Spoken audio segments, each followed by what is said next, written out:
Bueno, pues buenas tardes. Gracias, Rosa, por estar aquí. El segundo intento de hacer esta charla, la primera vez tuvimos a la tecnología en contra, pero bueno, nos has dado otra oportunidad. Estamos encantadas y gracias a las personas que os habéis unido. Rosa es una persona entrañable. La conocimos en pandemia. Nosotros estábamos haciendo en ese momento todo online y de repente pues se unió una persona que tenía mucho interés en aprender sobre lactancia. Y nos contó pues, que estaba terminando un máster de logopedia, se formó como asesora de lactancia también y bueno, a través de diferentes empresas que están relacionadas con el desarrollo de las criaturas, da un apoyo profesional a las lactancias y a lo que es el inicio de la alimentación complementaria, a las dificultades que pueda tener una criatura. Así que nos encantaría que te presentaras un poquito más y nos cuentes lo que haces. Vale, Lupe, ¿se me oye bien? Sí, perfecto. Pues nada, bueno, como ha dicho Lupe, pues soy logopeda, neonatal y pediátrica. Estoy especializada en alimentación, bueno, más bien en las dificultades de la alimentación, desde los recién nacidos hasta la edad pediátrica. Y pues todo esto me llevó poquito a poco a indagar un poco en la norma, que al final pues es el asesoramiento básico de lactancia y el asesoramiento básico en alimentación complementaria. Y nada, yo encantada, agradecidísima que siempre contéis conmigo y que penséis en mí para esto. Así que nada, vamos a hablar hoy de la alimentación complementaria, pero más bien dedicada a lo que es la autonomía de este proceso y qué implica para mí como terapeuta a la hora de ver las dificultades, cómo podemos prevenir o buscar el mejor contexto para que se desarrolle de la mejor manera. Como muchos sabréis, bueno, yo supongo que esto también lo comentas tú, Lupe, también en tu charla, pero iniciamos la alimentación complementaria a los 6 meses porque hay una carencia de calorías y micronutrientes como son el hierro y el zinc. Cuando hablamos de a los 6 meses, pues habrá peques que depende de en qué momento se encuentren, pues podemos empezar un par de semanas antes y habrá peques que a lo mejor 2 semanas después. Depende de cada caso y tenemos que individualizar mucho en estos contextos. La madurez renal y digestiva sí que se adquiere a partir de los 4 meses aproximadamente, pero no hay estudios que hayan demostrado beneficios de iniciar la alimentación complementaria antes y sí que hay estudios que han demostrado que hay como algunos riesgos. Una alimentación complementaria que podamos anticipar podría ser en casos de, pues, por ejemplo, nenes con patología como puede ser una cardiopatía o una dificultad o una enfermedad respiratoria muy, muy grave que lleve a una fatiga durante el proceso de succión, bien sea el pecho o bien sea el biberón. Entonces, al cumplir estos 4 meses, que si ya tenemos esta madurez renal y digestiva, podríamos empezar a plantearnos el inicio de la alimentación complementaria. Cuando no nos encontramos con ninguno de estos casos, lo ideal es pues, esperarse a los 6 meses. Aquí os cuento un poquito pues, los alimentos ricos en hierro, que lo veremos más hacia adelante, pero sí que encontramos los alimentos ricos en hierro hemo y los que tienen el hierro no hemo. El hierro hemo es de mucha más fácil absorción y el hierro no hemo, aunque que tengamos más variedad o tengamos otros alimentos al alcance, no se absorbe tan fácilmente. Lo solemos sacar de los vegetales y de los animales, y el hierro hemo de los animales. Vale, lo que os comentaba de empezar a los 6 meses. Pues habrá nenes que a los 5 meses y 2 semanas podamos empezar una alimentación complementaria y hay otros bebés que nos tendremos que esperar a lo mejor pasado el mes. Tendrá que, pues eso, depende de cada caso. Sí que necesitamos, pues, lo que conocemos, que son los 4 requisitos básicos, que es la sedestación asistida. Cuando hablamos de una sedestación asistida, no es una sedestación que ellos mantengan por sí solos, sino que tiene que estar asistida por algo. En este caso, o en el caso de la alimentación, será por la trona. Sentarlo a la trona no va a hacer que adquiera un control de tronco para poder manipular el alimento, pero sí que es necesario que ese control de tronco esté dentro de la trona para poder manipular el mismo. ¿Vale? Entonces, dependerá de cada caso. Necesitamos una coordinación ojo-mano-boca que puedan detectar el alimento, poder cogerlo y poder llevarlo a boca. Muchas familias en consulta lo que me dicen es, ven mogollón de objetos y todos se los lleva a la boca, y ven la comida y no. Entonces ahora posteriormente veremos un poco por qué se da porque es tan fácil o tan rápido con los objetos y con la comida a lo mejor el feedback no es el mismo para la familia. Que tengan interés por la comida. Son bebés que ya llevan mucho tiempo ojeando lo que estamos haciendo. Somos un modelo, entonces tienen interés por la comida que comemos nosotros, no por la comida a lo mejor pues tipo el triturado, porque no es algo a lo mejor que tengamos instaurado en nuestra rutina de manera asidua. Y que el reflejo de protrusión lingual esté retrasado, es decir, que cada vez que entra un alimento en boca no lo consigamos escupir todos hacia afuera porque no están seguros, ¿vale? Este reflejo es como la primera barrera protectiva, que ahora hablaremos de los reflejos, en la que una vez detecto el alimento entre en la puntita de la lengua y no me veo capaz o no me veo seguro de gestionarlo, lo que hago es expulsarlo hacia afuera.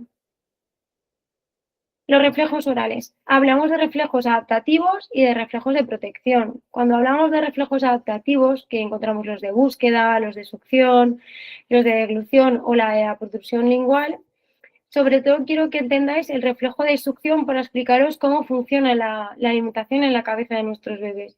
El reflejo de succión es un reflejo innato que tienen dentro, o sea que nada más nacer, ya a través de la reptación, ese primer contacto, ese piel con piel, esa primera impronta o ese primer agarre, nacen diseñados ya para succionar y poder sobrevivir y poder alimentarse. Entonces sí que es un reflejo. La conducta alimentaria es una conducta aprendida desde cero. No hay nada que a ellos les marque que tengan que lo que vamos a poner se tiene que comer. Entonces eso sí que lo tenemos que diferenciar muy bien.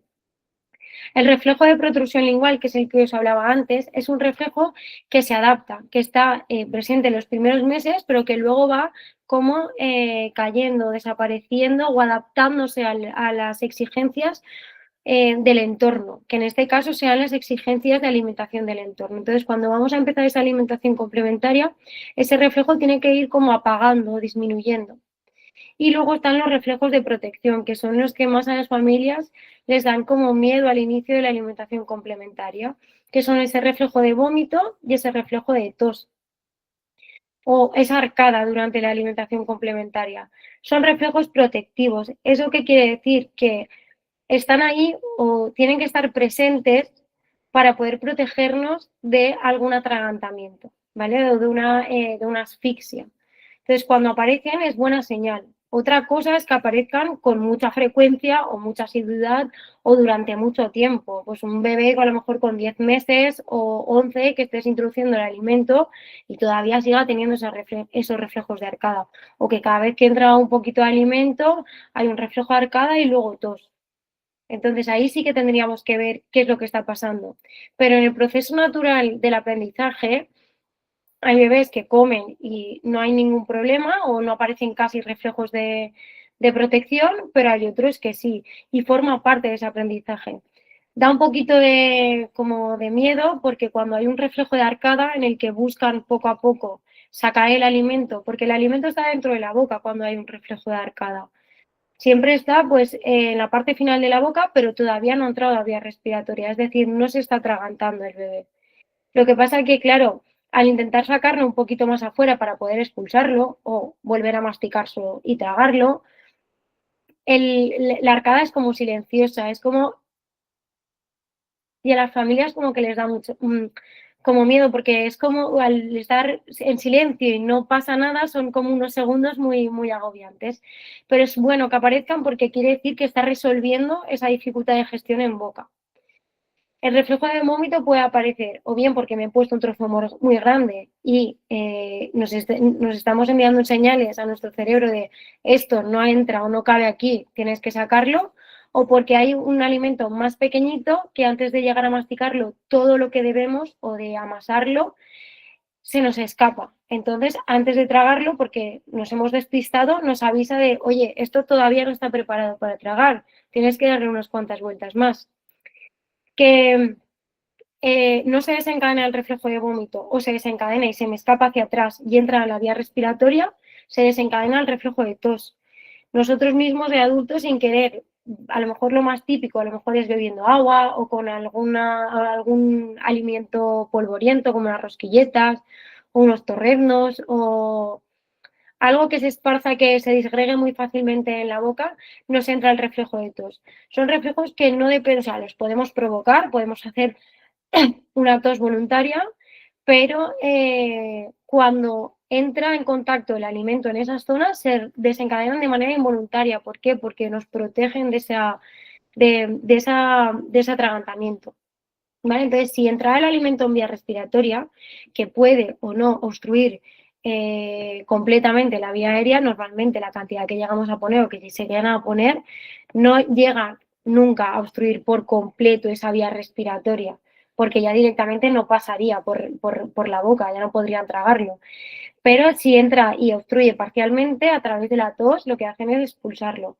Va a ser mucho más efectivo cualquier reflejo de protección, ya bien sea vómito, sea tos, para expulsar o retirar ese alimento del sitio que se ha quedado atascado, que cualquier maniobra que hagamos.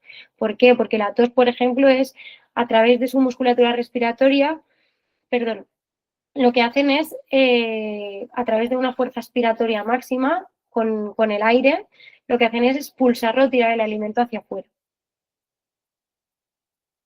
Vale, luego también hablamos, ligando esta sedestación asistida o esa coordinación ojo-mano-boca, es muy importante que los bebés tengan como mucho suelo, ¿vale? Que es lo que me dicen las fisios con las que trabajo. Mucho suelo, mucho suelo y mucho suelo. ¿Por qué? Porque bebé que ves en suelo que tiene buenas entradas o salidas del movimiento o que tiene muy buen control motor en suelo, es un bebé que va a tener muy buen control en trono, ¿vale? Y hay veces que te dan señales de alerta de algo cuando ves un nene que no te cuadra en trona o al revés, cuando ves un nene que tira mucho en trona y en suelo no. Entonces, es importante que el bebé tenga una sedestación asistida en ese momento para que tenga pues buen control de cintura pélvica, lo que nos da buen control de cintura escapular y buen control de tronco, ¿vale? Es importante que se mantengan erguidos con esa sedestación asistida, algo que le sostenga, bien sea en las piernas de la mamá o del papá, o sentándolo encima nuestra, o en la trona. Es importante para poder tener una buena coordinación ojo-mano-boca. ¿Eso qué quiere decir? Que si yo soy capaz de estar sentadito y manipular un objeto o manipular un juguete en mi línea media, es decir, coger un juguete y moverlo en este plano, mi lengua va a ser capaz de poder aplastar o amasar el alimento contra el paladar, que es la primera fase de masticación por la que pasan los bebés. Es como un amasado, que posteriormente ahora también entraremos en esas fases de la masticación. Luego, si soy capaz de mantenerme sentadito y manipular un alimento a un lado o manipularlo al otro, mi lengua va a ser capaz de llevar la lengua a un lado o llevarla al otro para poder deshacer con las encías el alimento de un pelín más consistencia. Y cuando soy capaz de traspasar línea media, mi lengua va a poder hacer movimientos rotatorios alternos, que es la masticación que tenemos nosotros como personas adultas. Masticamos primero por un lado y luego por el otro. Y vamos deshaciendo con movimientos de balanceo de la mandíbula hacia un lado, vamos deshaciendo o hacia el otro, vamos deshaciendo ese alimento hasta convertirlo en pastita. Para poder tragar, para poder hacer un bolo, una formación de bolo segura, una pastita que yo pueda tragar sin dificultad. Y aquí tenemos las fases de la masticación, que era lo que os comentaba anteriormente. De los 6 a los 7 meses pasamos por una fase de amasamiento o mascado que conocemos, en la que lengua y mandíbula funcionan en el mismo plano y hacen como... Incluso hay bebés, sobre todo los de pecho, que alargan un pelín más ese reflejo de succión, e incluso hay el alimento lo deshacen a través de la succión, succionando. De los 7 a los 8 meses aparece, podemos exigir el patrón motor de la sorbición, que es el de beber, siempre con vasito abierto. Ahora hablaremos de los materiales posteriormente, pero en los que ellos recogen a través de, con la lengüita tipo un perrito, y empiezan a hacer algo de sorción. No es la succión que hacemos con la pajita, que es diferente, es como una sorbición. Podemos ya empezar a exigir ese patrón con el agua, ¿vale? Podemos empezar y podemos ofrecer agua desde el inicio de la alimentación complementaria sin ningún problema, pero va a ser todavía como muy burdo o muy torpe. Entra dentro de sus fases de aprendizaje.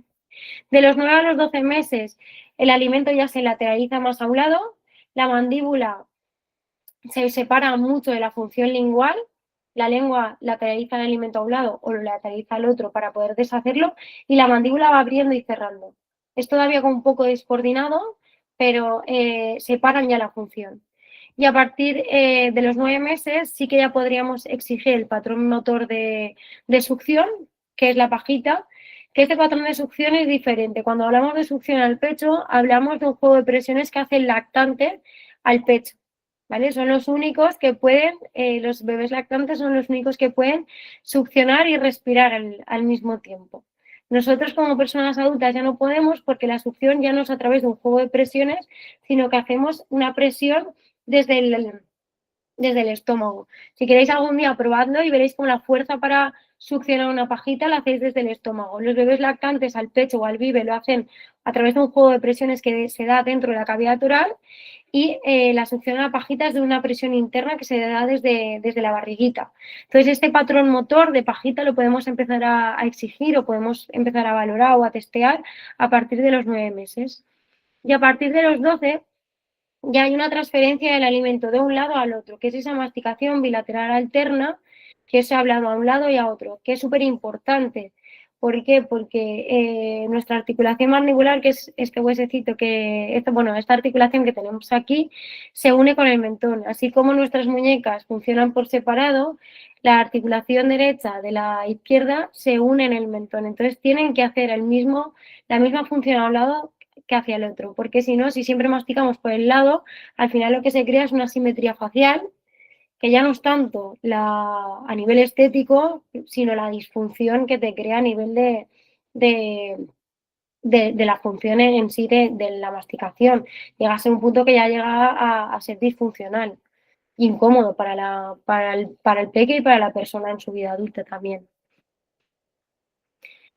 Vale, entro aquí en juego pues lo de la erupción dentaria, que creo que tengáis y quiero que sepáis que tengáis mucho en cuenta, que es sintomatología ya no tanto la erupción, que no son necesarios estos dientes para masticar el alimento, porque vamos a ofrecer un alimento seguro en cuanto a consistencia, que no va a requerir de la presencia de las piezas dentarias. Pero sí que quiero que tengáis en cuenta la sintomatología asociada a la erupción dentaria. ¿Por qué? Porque esta sintomatología, lo que vemos sobre todo, la que quiero que tengáis en cuenta es esa disminución del apetito, porque hay bebés que cuando empiezan la alimentación complementaria la empiezan con un feedback súper positivo para la familia, bebé que pone ese alimento en trona, bebé que coge alimento y va a la boca, y hay como un feedback muy positivo de alimento que ponemos, alimento que come, alimento que ponemos, alimento que come. Entonces, cuando hay este periodo de erupción dentaria y cesa ese feedback positivo, o sea, deja de comer, la familia se pregunta, algo está pasando, algo va mal, habíamos empezado súper bien y ahora ha dejado de comer de repente. Entonces, tenemos que tener en cuenta que justamente cuando iniciamos la alimentación complementaria, es justamente cuando puede aparecer esa erupción dentaria. Y la sintomatología que encontramos es, hay un aumento de llanto y irritabilidad, pues si el bebé está incómodo o está irritable o intranquilo, seguramente no sean a lo mejor la actividad de comer no sea la que más le apetezca en ese momento.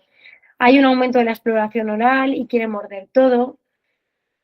¿Qué podríamos pensar? Bueno, pues puede morder el alimento, pues depende de qué alimentos, porque normalmente suelen buscar cosas duras o algo que alivie a través de la presión esa ligera incomodidad que ellos tienen. Y muchas veces los alimentos que le presentamos en este momento, que son muy blanditos, no llegan como a aliviar la molestia que ellos tienen porque no son todo lo duro que ellos querrían. Hay erupciones cutáneas, tienen un sueño intranquilo, pues patrones de sueño que a lo mejor estaban establecidos dejan de estarlo. Lo mismo, bebé con sueño, porque a lo mejor hemos pasado una noche horrible, pues a lo mejor no es el mejor momento para exponer el alimento o no estoy con predisposición para explorar en este momento este alimento.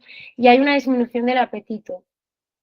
¿Qué podemos ver? Pues cuando iniciemos la alimentación complementaria, que no haya interés por esa comida durante ese periodo de erupción, y en la lactancia, que todavía seguirá en ese momento, pues al pecho es como una pelea muy constante de quiero pecho, pero sí, pero no, y estoy como un quiero, no puedo. Y en el Vive es muy evidente a lo mejor la cantidades que tenían como muy establecidas que empiecen a bajarlas durante esos días.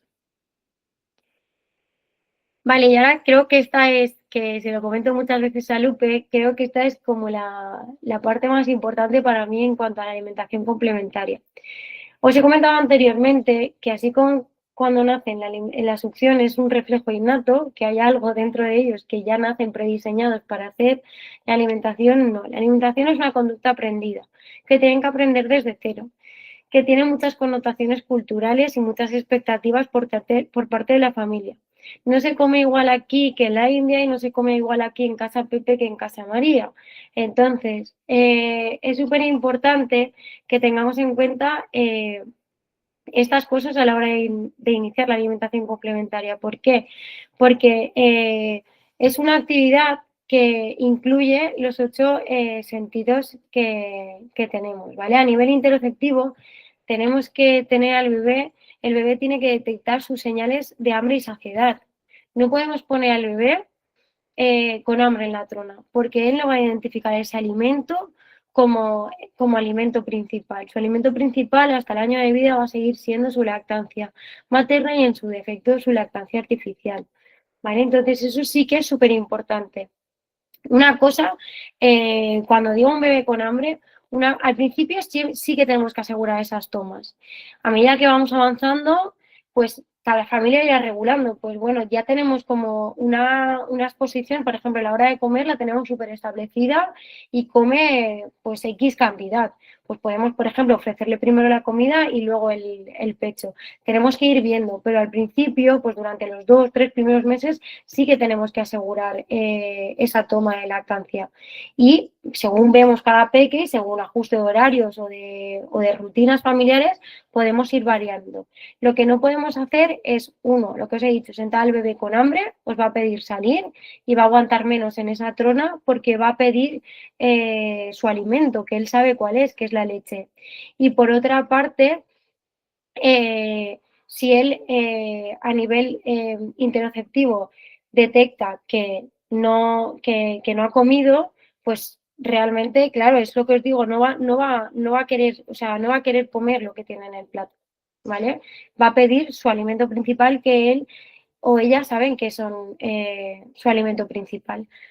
Luego hablo del tacto. El tacto es súper importante. A través de ese, pues el baby led weaning, ¿vale? Que ahora hablaremos de los diferentes métodos de alimentación. A través de esos cortes podemos favorecer ese tacto, esa manipulación, esa exploración del alimento. Es muy importante. ¿Por qué? Una, que les va a dar autonomía, pero por otra parte, el tacto funciona, tiene una función discriminatoria y protectora. Nos ayuda a construir el conocimiento de lo que es el alimento en cuanto a sus dimensiones y a formas. Y detecta también a nivel de temperatura si un alimento está muy caliente o no, o si es seguro que llevemos a boca o no. Es importante conocer estas dimensiones y estas formas del alimento, tanto a nivel extraoral como intraoral, para ver si es seguro o si me lo puede llevar a boca o no, o qué tamaño puede llegar a tener, lo puedo gestionar en boca o no. Es importante que tengan y que pasen por esa fase de manipulación del alimento. A través del olfato. El olfato es importante, ¿por qué? Porque el 80% del sabor lo detectamos a través del olfato.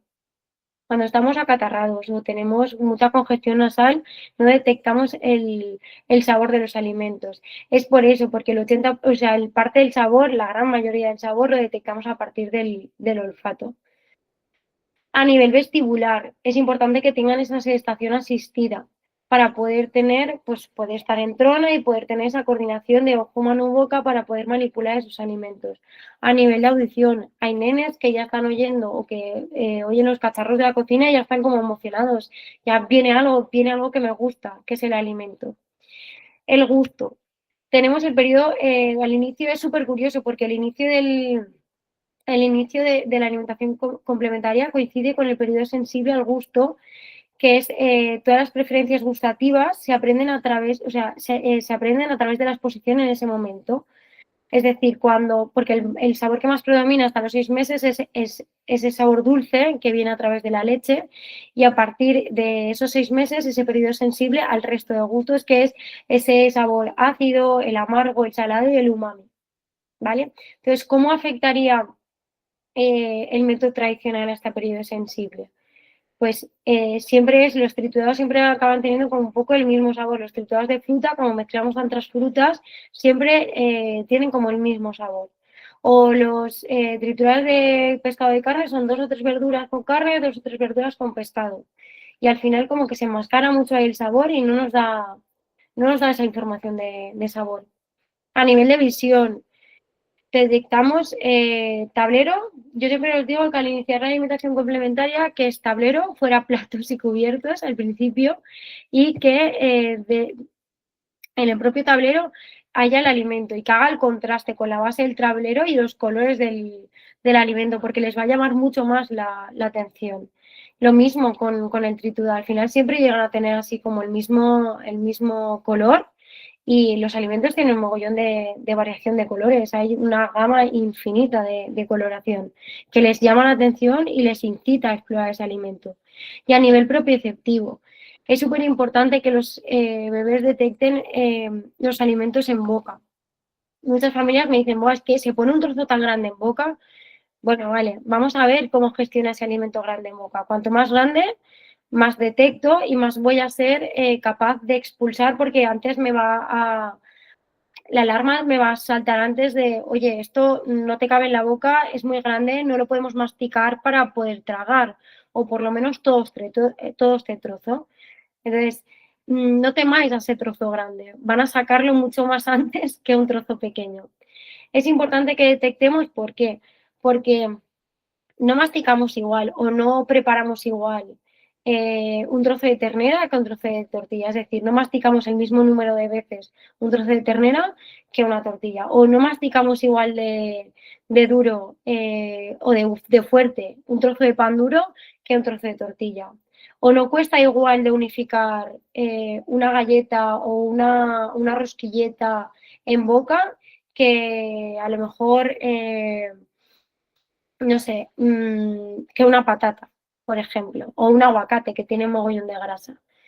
Entonces, todas esas características mecánicas, que esto ya es como más clínico, todas las características mecánicas y de textura de los alimentos en contacto con esa saliva o con ese proceso de masticación, es muy importante que lo detecten en boca, porque realmente hay peques que sí que tienen dificultad en esto. Hay peques que a lo mejor no detectan y a lo mejor son súper buenos comedores, ¿eh? Empiezas con un BLV y dices, ostras, qué bien come, pero es que a lo mejor no está ni masticando, está engullendo el alimento.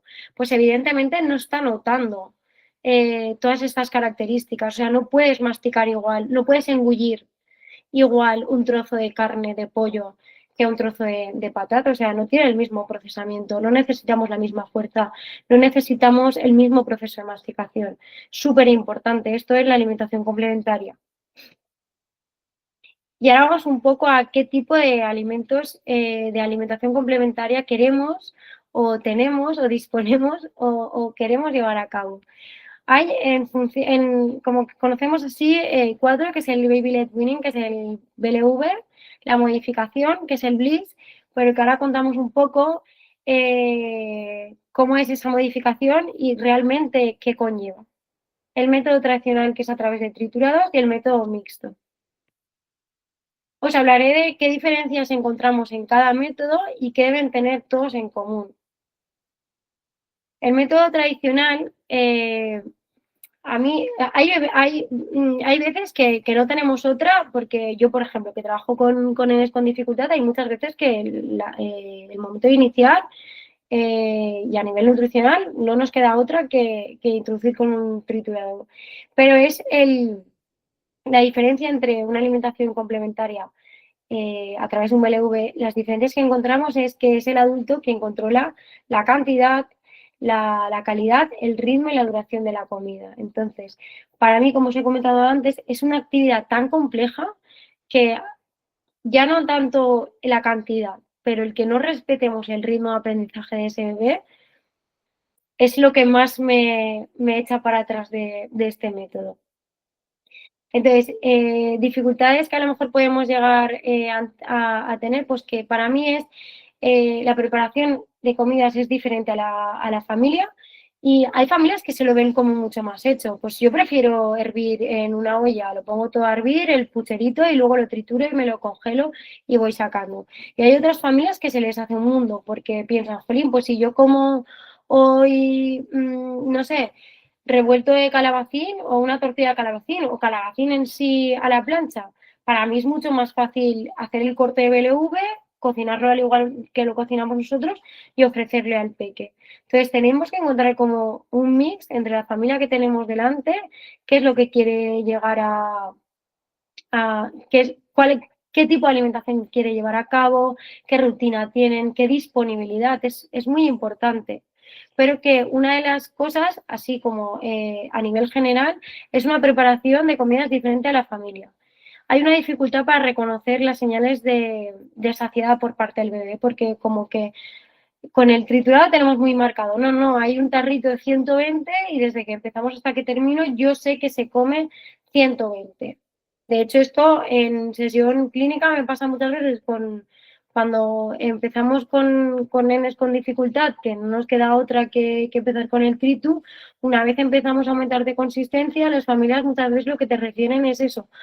Yo tenía como muy marcado la cantidad, porque también son nenes que a nivel de peso van muy justos, tenía muy marcada la cantidad que llegaba a comer y ahora que vamos a pasar a una consistencia diferente, no encuentro a lo mejor, no me encuentro cómodo o cómoda para reconocer qué cantidad ha llegado a comer. Entonces, esas señales de saciedad llegan a desaparecer porque es desde que empieza el tarrito hasta que acaba el tarrito, que son los 120 mililitros. Entonces, estas señales de hambre y saciedad no se reconocen ni se suelen respetar. Hay una alimentación pasiva por parte del bebé. ¿Esto qué quiere decir? Un triturado es mucho más difícil que el bebé lo gestione o lo autogestione de manera manipulativa, con las manos por sí solo. Yo les explico muchas veces a las familias, imaginaos que os sacáis el carnet de conducir y no cogéis un coche en la vida. Pues evidentemente no vamos a aprender a conducir porque no tenemos esa práctica o con cualquier actividad de la vida diaria. Entonces, si el bebé es un ser pasivo que lo único que hace es abrir boca, pues esa autonomía no va a tener. O esa gestión o esa masticación tampoco la va a aprender en ese momento.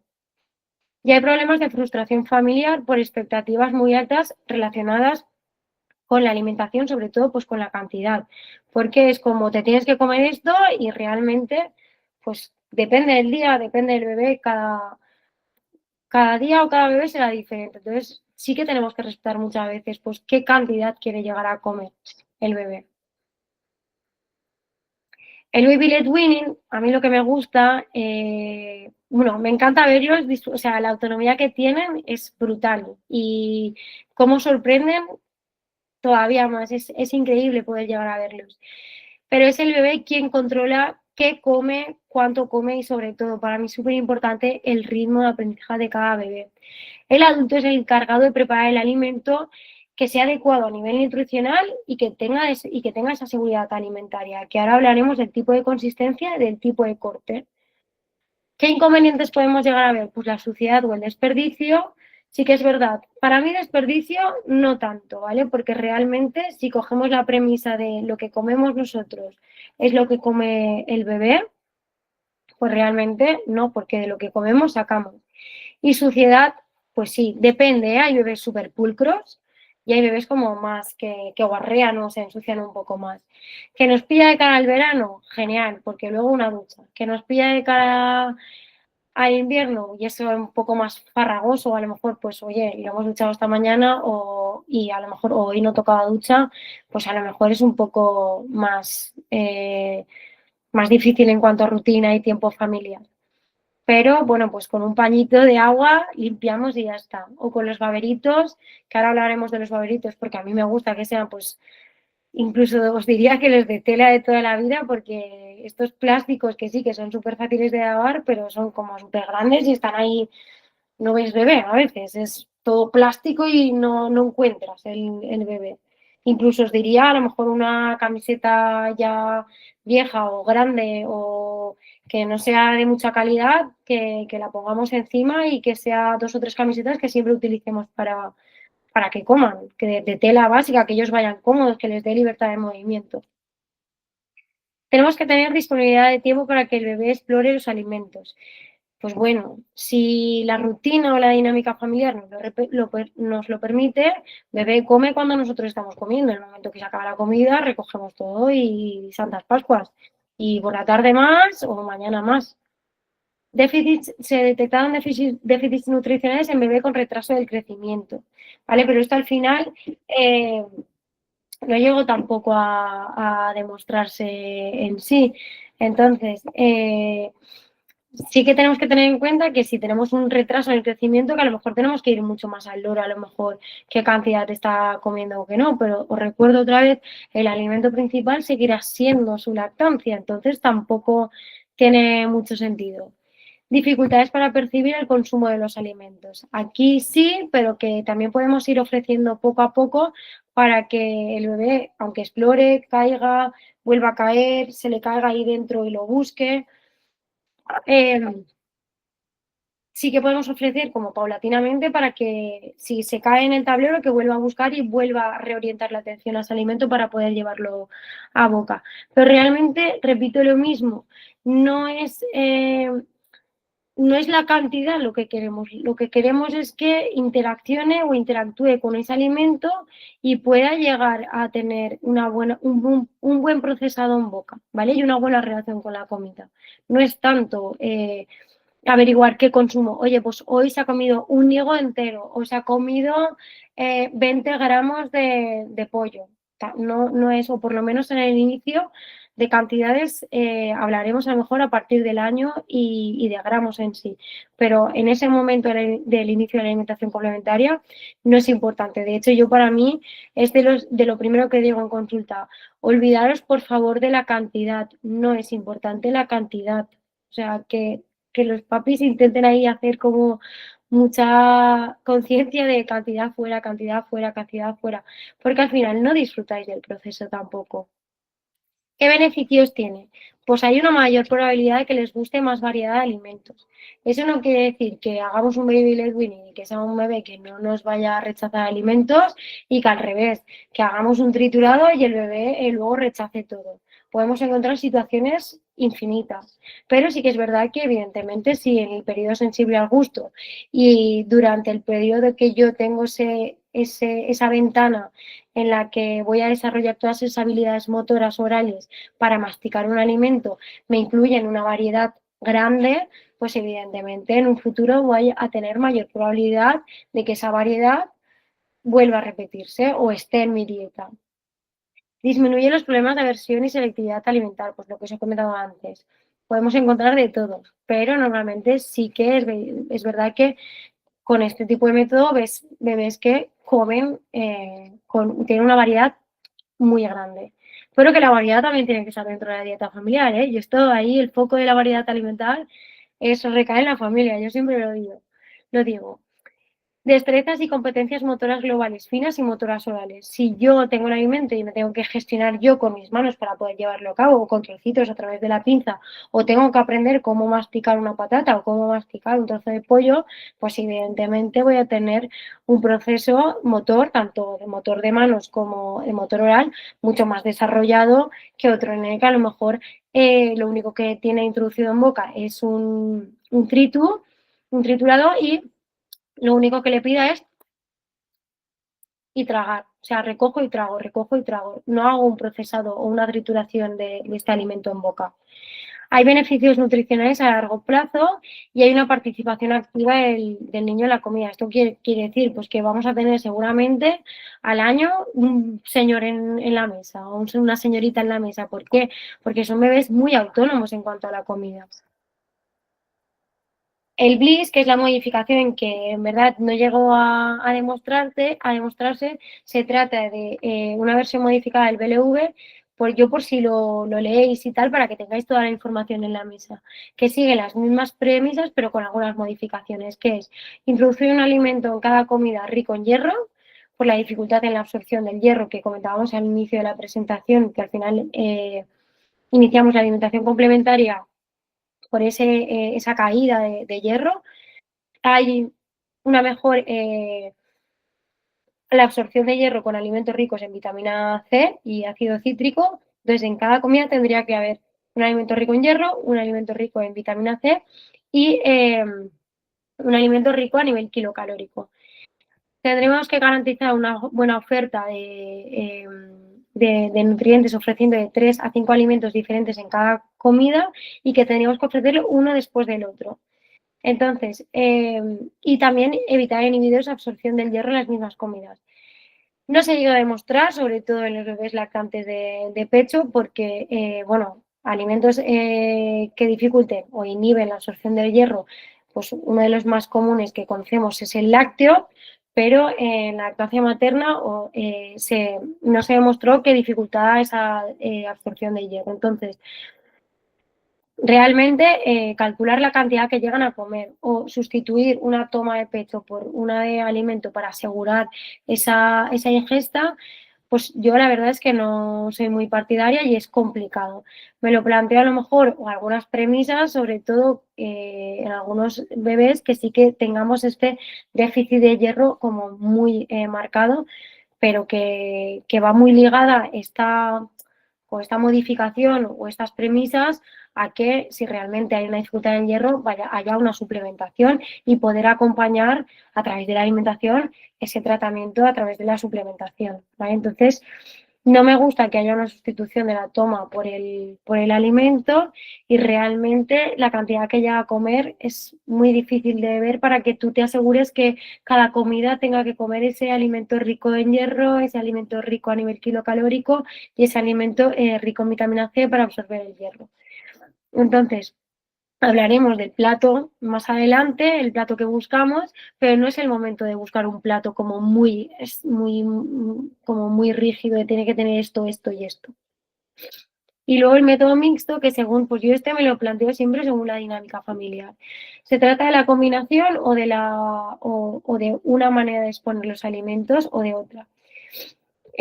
Nos encontraríamos situaciones en las que a lo mejor por un tercer cuidador, imaginaros, una escuela infantil, unos abuelos o una cuidadora o un cuidador, no se atrevan a ofrecer un método BLV con el corte porque les da miedo, entonces ofreceríamos un método triturado o un método machacado del alimento y cuando esté con papás o mamás que quieran introducir el método a través del Baby Led Weaning, pues ofrecer ese tipo de corte. O al revés, pues son familias que a lo mejor me dicen, pues Rosa, no nos atrevemos a ofrecer el corte Baby Led Weaning porque nos da mucho miedo, nos da miedo las arcas, o no estamos seguros, o lo pasamos fatal. Pues evidentemente, si yo me encuentro con un papá o con una mamá que cada vez que va a hacer la exposición está sudando la gotita o no está cómodo o le da como mucho miedo, pues oye, vamos a recular un poco en la presentación del alimento, sacando o exprimiendo todas las premisas, a lo mejor del Baby Led Weaning, para que sea el bebé quien se autoalimente, que siga teniendo esa consistencia, esa textura, ese sabor, pero que el cuidador, bien sea papá, bien sea mamá, bien sea abuelito, bien sea en la escuela infantil, esté seguro y esté cómodo y esté disfrutando también de ese proceso, ¿vale? Entonces, podríamos ofrecer eso, corte Baby Led Weaning y el tercer cuidador, sea quien sea, pues que le ofreciera un método triturado o machacado, y si no, familia que ofrece directamente el método machacado y utilizamos las precucharas para cargar y favorecer esa autoalimentación. Entonces, os he contado un poco las diferencias que hay entre los diferentes métodos de alimentación y la cosa que quiero que tengáis en común, o sea, que tengáis en mente que tienen los diferentes métodos en común, es una alimentación perceptiva responsiva. es alimentar al bebé respondiendo a sus señales de hambre y saciedad, aunque le demos un triturado, aunque demos un biberón, aunque demos un baby led weaning a través de un corte que siempre un poquito más, va, otro trocito más, es súper importante respetar sus señales de hambre y saciedad. Alimentar despacio y pacientemente, porque, o sea, animando al niño a comer, pero sin forzar. Respetar ese ritmo, ya os he hablado, es súper importante respetar el ritmo de cada bebé. Si rechaza varios alimentos, experimentar con diferentes combinaciones, sabores o texturas. Aquí yo siempre os digo que como cocinéis en casa, no sé, por ejemplo, coméis calabacín hervido, pues ofrecerle calabacín hervido. Coméis calabacín a la plancha, pues calabacín a la plancha. Un bebé necesita al menos 20 exposiciones de un alimento para poder incluirlo en su dieta. Entonces, por un par de días que me lo haya rechazado, no quiere decir que no le guste, sino que tenemos que seguir exponiendo. Y minimizar las distracciones durante las comidas. Son momentos de aprendizaje y de amor, ¿vale? Es nosotros mismos como personas adultas, cada vez que quedamos con los amigos, es, oye, vamos a comer o vamos a tomar algo. Es un momento de compartir y de vivir experiencias juntos. Entonces, para mí, distractores, se pierde mucha información de la alimentación. Que habrá momentos, porque al final yo no juzgo nada, de verdad, porque me encuentro con mucho nene con patología y muchas veces que el distractor es inevitable a costa de nutrir a mi bebé. Yo de verdad que veo como muchas situaciones del proceso de alimentación en sí, ya no del acto de comer, sino de la alimentación de todos juntos y hay veces que se complica mucho la cosa, pero siempre que podamos y siempre que se pueda intentar, siempre sin distractores, ¿vale? Se pierde mucha información y de verdad os digo que es una cosa súper bonita y súper agradable para los papis, que es como que están como súper contentos y muchas veces grabáis esos primeros momentos y mira, hoy ha sido, o los enseñamos a los abuelitos, mira, hoy se ha comido una fresa o un plátano, o hoy hemos introducido el salmón y es como súper bonito todo. Y más me gusta que lo disfrutéis. Vale, luego hablamos de esa ventana crítica. Existe la famosa ventana crítica de si no introducimos ahora el alimento sólido, vamos a tener una dificultad de alimentación. Sí que es verdad que sí que existe esa ventana crítica en los 8 a los 10 meses y la patología que tenemos hay una perturbación de la alimentación y de la ingesta, ¿vale? Que sí que está codificada en el manual del DSM-5 y encontramos dos perfiles que son los picky eaters o los extreme picky eaters. Entonces, lo que os he dicho, no por introducir un BV nos va a asegurar, ¿vale? Porque hay veces que tienes una dificultad, introducir a veces un BLV cuando el bebé no está seguro. Imaginaos, os pongo un contexto como muy típico me encuentro en sesiones, a lo mejor frenillos que afectan tanto a la lactancia como a una alimentación complementaria. Y cada vez que el bebé le damos un corte BLV, lo pasa tan mal y hay tanto una asociación tan negativa porque hay un mogollón de arcadas o un mogollón de atragantamientos que lo que hace es como restringir esa variedad de alimentos y solo como los alimentos en los que yo me siento seguro. Puedo encontrarme esta situación perfectamente en clínica y puedo encontrarme también que bebé que vamos como muy poco a poco y introducimos triturado y luego vamos aumentando la variedad y va ampliando su variedad de alimentos. Y al revés, eso es lo típico que se conoce. No iniciamos con BLV y por tanto a través del triturado, si no introducimos en esta ventana crítica los elementos sólidos, haga una restricción. Puedes encontrar de las dos maneras, pero sí que es verdad que sí que existe este periodo crítico y que ellos están prediseñados para en ese momento hacer la exposición A. Pero tenemos que individualizar mucho cada caso. Entonces, si realmente veis que el proceso fluye genial, estupendo, pero si veis que no, pues no está de más pedir, pues hacer alguna evaluación o alguna consulta. Materiales que nos pueden ayudar en la autonomía. Pues mirad, os voy a decir, yo soy súper poco partidaria de ningún tipo de material. Lo único que suelo recomendar es o las cucharas Num Num, que son las de aprendizaje, o las que tengáis en casa que os hayan regalado, por si hacemos un método mixto, es decir, un método machacado, porque el alimento machacado entrona, los bebés van a tener mucha dificultad en poder cogerlo y llevarlo a boca. Va a ser una consistencia en la que la familia nos encontremos muy seguras, pero el bebé no va a poder manipular el alimento. Entonces sí que recurro a estas cucharas para poder cargarlas y que sea el bebé quien lleve a boca. Luego, platos. ¿Podremos utilizarlos? Sí, pero en el inicio de la alimentación complementaria para mí no es el momento, porque influyen de manera como distractor, ¿vale? Y luego los vasitos, me gustan un montón los baby cups, que son como vasitos pequeños de plástico duro. Y este que bueno, en verdad la marca es Easy Peas, sí creo que es Easy Pea. Y bueno, existen ya, yo creo que han hecho varias versiones ya en Amazon de 1000 marcas secundarias, porque este es bastante caro y para mí es súper pequeñito y es de silicona y en el culo tiene peso, para que ellos puedan controlar mejor, llevo sin que se me desborde el vaso. Estos son los que os recomendaría para poder realizar pues, el que llegan a beber. Realmente, para mí, al principio, si tenéis un vasito de cristal transparente toda la vida pequeño, de café de estos pequeñitos, suficiente, porque el beber va a ser todavía muy asistido. Hay algunos que tienen como mucho control, ¿eh? Les pones el vasito y ya de primeras ya consiguen y se lo llevan a la boca y beben. Pero hay otros que todavía tienen dificultad, entonces para que el líquido o el vaso llegue a boca, pues lo sostenemos del culete y son ellos quien poco a poco van bebiendo. Y incluso ellos con sus manitas te apoyan o te guían un poco el movimiento. Siempre que recomiendo es beber con vaso abierto, estos dos, si tenéis que salir fuera, ¿vale? Por lo que sea, o a lo mejor ahora que nos pilla el invierno. El inicio de la alimentación complementaria, ellos sensación de sed no van a tener, porque el 80% del bibe es agua y la leche materna también tiene un gran porcentaje de agua. Entonces ellos hidratados están y sensación de sed no van a tener. Y si tienen sensación de sed, van a buscar antes la leche que el agua en sí, ¿vale? ¿Es importante hidratarlos? Sí. ¿Es importante que introduzcamos el agua al inicio de la alimentación complementaria? También.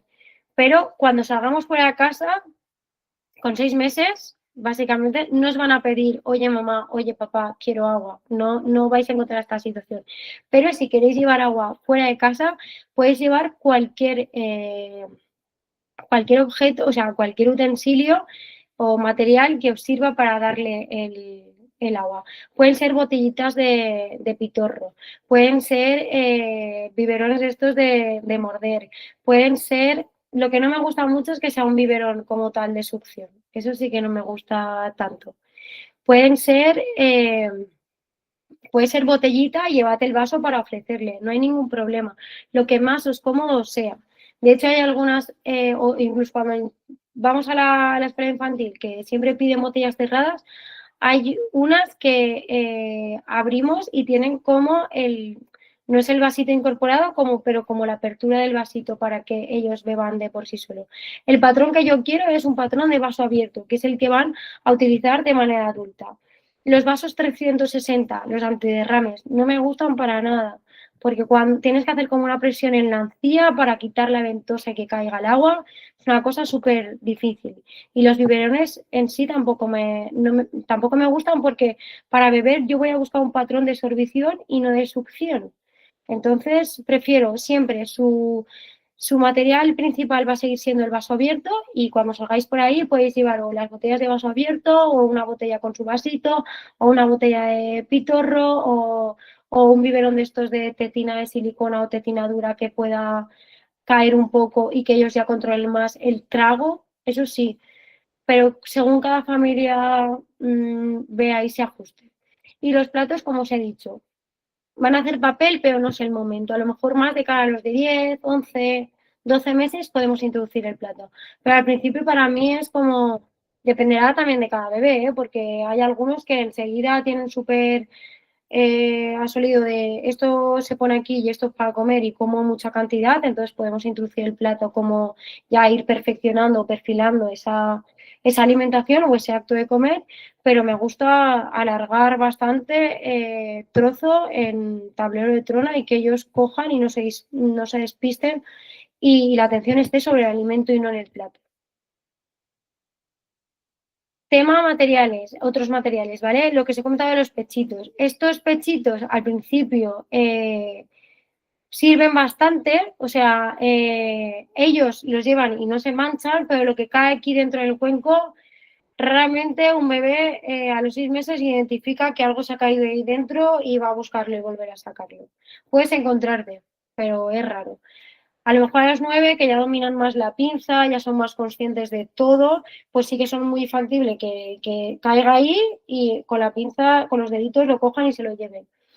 Y los pechitos enteros, sí que, o sea, a mí no me importa, pero sí que me gusta que sean como plásticos bastante agradables, que sean bastante moldeables o arrugables, que no sean como muy rígidos o muy aparatosos y que sean de la talla del bebé, porque hay veces que os he dicho, se ve solo pechito y no ves al bebé por ningún lado y le molesta un montón la manipulación del alimento. Sí, yo os diría que casi todos, cada vez que le el pechito, al final terminan arrancándoselo o quieren quitárselo. Me gustan mogollón los pechitos de toda la vida, grandes, de algodón, son más difíciles, pues eso, de limpiar y tal, pero para mí son mucho más agradables al tacto, permiten mucha más movilidad, o incluso un baberito de estos de la escuela infantil de tela de toda la vida, pues bueno, si está manchado lo lavamos y si las manchas se quedan es el baberito de comer y ya está. Y hay algunos de estos enteros que los plásticos también están, que son bastante agradables también. Tema trona. Es súper importante el tema de la trona. ¿Por qué? Porque tienen que mantener bien esa estación asistida. Tiene que haber un ángulo de 90 grados en la cadera, el culo tiene que ser como cortito para que puedan doblar la rodilla y así apoyar el pie en el reposapiés. Y hay tronas que son difíciles de ajustar. Sobre todo, así una marca así, que es la que más me viene a consulta y tal, la trona de Hané, del modelo, bueno, no sé exactamente el modelo, pero como el de toda la vida, es como muy grande, favorece que el bebé esté como con el culito hacia adelante y por tanto un poco echado hacia atrás, el tablero se le queda muy grande, las rodillas no las puede doblar, entonces no apoya el pie, o sea, como que se quedan los pies rectos así más, así a bote pronto que me ha venido. Entonces el tablero se queda como muy arriba y las manitas quedan ahí. Habría que saber también, porque a mí no me gusta que la familia se compre otra trona, si hasta esa pues es la que hay y punto, porque valen bastante dinero. Entonces hay que mirar cómo reajustar al bebé en la trona para que tenga una manipulación del alimento pues, buena. La que mmm, la que os diría que más preserva esas estaciones, las toque o marcas secundarias o parecidas a ese tipo de trona, que hay segundas marcas o marcas más baratas. Y también así como muy baratas está la de IKEA, que para mí es como súper top. Y hay otra en Carrefour que también está bastante bien, que es de plástico duro. Hay infinidad también de marcas que también están súper bien, pero que ahora mismo, así de primeras, no recuerdo. Vale, pautas de seguridad y pautas de éxito en cuanto a la alimentación complementaria. Siempre deberemos comprobar la textura de los alimentos. Ahora, luego hablaremos del test del prensado. No atar el bebé la trona. En la trona, o sea, siempre vamos a tener una alimentación consciente. ¿Qué eso qué quiere decir? Que nosotros, o sea, nosotros siempre vamos a estar delante del bebé cuando coma. Entonces es raro, o sea, si por lo que sea se levanta o se empuja por lo que pueda y se pueda levantar y pueda llegar a caer, siempre vamos a estar ahí para, bueno, pues volvemos a sentar o salimos, lo que necesitemos, pero no va a caer porque vamos a estar delante. Entonces, si en algún momento hay algún atragantamiento y tenemos que sacar, va a ser mucho más fácil sacar el bebé de la trona sin arnés que con arnés. El bebé debe mantenerse con esa estación asistida en trona. ¿Por qué? Ella no tanto como pauta de seguridad, sino, os diría a lo mejor porque están como muy tumbados ahí en la trona y la manipulación es muy complicada porque no están rectos y no pueden manipular de la mejor manera posible el alimento. No introducir alimentos en la boca de bebé. Es súper importante que ellos hagan la anticipación, porque al ellos llevar el alimento a la boca, hacen la anticipación que algo va a traer en mi boca y algo voy a tener que masticar. Si yo estoy despistado o incluso que esté así y no estoy focalizando la atención o los ojos en la cuchara o en el alimento que va a entrar en mi boca, va a haber mucho más riesgo de que se atragante que si se lo lleva a la boca. Y la presencia consciente que os he comentado, siempre vamos a estar delante del bebé. Otra cosa es que estemos no sé, que estemos fregando los platos o a saber qué estamos haciendo y tengamos al bebé en la trona, pues entonces atamos, ¿vale? Nosotros estamos haciendo tareas, siempre echando un ojo, pero en ese momento pues podríamos atar, no hay ningún problema. Pautas de éxito. Bebé sin hambre y sin sueño. Si tiene hambre, si tiene sueño, no va a querer explorar el alimento. Incorporar al bebé en la mesa familiar antes de iniciar la alimentación complementaria. Que sin darnos cuenta es que ya lo hacemos, porque si lo tenemos en brazos y estamos comiendo, o lo tenemos al pecho y estamos comiendo, pues ya el bebé va fijándose en lo que es la alimentación o qué están haciendo mis referentes o mis modelos que están comiendo, a ver cómo se lo llevan a boca, qué hacen, de qué color es. Ya se van fijando en todo eso. Ofrecer alimentos que den seguridad al adulto que está. Es lo que os he comentado antes. El método de alimentación complementaria va a depender de una función entre el bebé y la familia. Porque hay veces que una familia, por lo que sea, le da mogollón de miedo y tenemos que recular a un método machacado. O incluso hay familias que quieren un método triturado y el bebé no hay manera de introducir el triturado. Tiene que ser sólido y tiene que ser el bebé quien se lo lleva a boca. Pues en este caso la familia es quien se adapta al bebé. No presionar, no castigar, no obligar y no comprar. ¿Vale? Si te comes esto, luego te ofreceremos esto. O imaginaos que tiene un alimento preferido, no sé, yo qué sé, hay veces, muchas veces son las frutas. Pues si te comes la carne, luego te daré una pieza de fruta o te daré fresas. No, si en ese momento le apetece bien y si no, pues otro día haremos esta exposición de este alimento. Y evitar distractores, que os he comentado antes. El bebé, si tiene un distractor delante, no es consciente de lo que está comiendo. Ignoramos las señales de hambre y saciedad porque no estoy prestando, entonces que es una actividad como mecánica que entra y sale, o sea, entra y como, pero no presto en ningún momento de si tengo o dejo de tener hambre o si ya estoy lleno o no estoy lleno. Riesgo de sobrealimentación. Hay mayor riesgo de atragantamiento. ¿Por qué? Porque no están pendientes de la actividad que tienen que hacer. Hay una mala relación con la comida porque muchas veces ni se fijan en qué alimento está entrando en boca y luego hay veces que no está el distractor y ven ese alimento y te dicen, no, yo eso no quiero. Pero, y tú piensas, oh, pues si esto te lo estás comiendo todos los días, pero a lo mejor no es consciente de qué alimento está entrando en boca. Y hay una peor calidad nutricional. Vale, y ahora hablamos de cómo presentamos el alimento, los alimentos que yo creo que es de las cosas que más preocupan y de las que más información hay. Tenemos que diferenciar dos cosas aquí, el tipo de corte y la consistencia que vamos a ofrecer. El tipo de corte nos vamos a guiar, una, por la forma del alimento y dos, por las habilidades motoras finas de nuestro bebé. A nivel general vamos a encontrar tres tipos de cortes, es decir, hay un bebé que a lo mejor tiene una presión como súper fina y podemos introducir un finger food como es, por ejemplo, este esparraguito súper finito y se lo lleva perfectamente en la boca. Pero hay otro bebé, por ejemplo, que sí que domina esto, pero como mucho más gordo y no tiene como tanta fuerza de prensión o no tiene tanta habilidad o se le cae más rápido. Entonces, a lo mejor el tipo de corte tiene que ser un pelín más gordo. Tenemos que hacer este tipo de corte más gordo con el plátano, por ejemplo, ¿vale? O incluso medio plátano. O sea, medio plátano y el plátano partido por la mitad. O el plátano entero, ¿vale? Vamos a tener que jugar un poco con las habilidades motoras del bebé. Y también vamos a tener que tener en cuenta el peso del alimento. Imaginaos que, pues sí, evidentemente, le va mejor el plátano gordo entero, pero es que, por ejemplo, si se lo ponemos entero, a lo mejor el plátano pesa mucho y no se le puede llegar a la boca, pues cortamos la mitad. Nos vamos a encontrar con un finger food o triángulo, que son alimentos alargados, como podéis ver, pues el plátano, un trozo de zanahoria, un espárrago, un trozo de sandía, un trozo de pera, un brócoli. Todo eso es el finger food, ¿vale? Habrá como un palito en el que parte del palito se la puedan coger con la mano y parte del palito se queda arriba para que puedan llevar a la boca y morder. En alimentos redondos tenemos que diferenciar alimentos redondos grandes y alimentos redondos pequeños.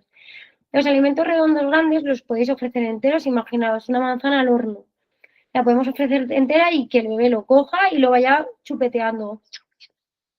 Pero también tenemos que tener en cuenta el peso, porque a lo mejor si la manzana es muy grande pesa mucho y tampoco se la puede llevar a la boca. Pero se la podríamos a nivel de seguridad, de cortes, un corte seguro o sea, una presentación segura para ellos. Podemos cortar un alimento redondo, por ejemplo, un tomate grande o redondito. Lo podemos partir por la mitad o lo podemos partir a cuartos. Y en los alimentos redondos pequeñitos, como pueden ser, por ejemplo, guisantes, garbanzos, arándanos, tomates cherry, uvas. Depende de la consistencia que podamos llegar a tener, presentaremos de una manera u otra. ¿Esto qué quiere decir? Por ejemplo, el guisante, el garbanzo o los arándanos que podemos aplastar, pues los aplastamos y le ofrecemos al bebé. ¿Por qué? Porque ya ese alimento redondo, pequeñito, que lo peligroso es que sea redondo pequeñito, pues si obstruye la vía aérea, lo que hacemos es quitarle esa forma para que no obstruya la vía aérea.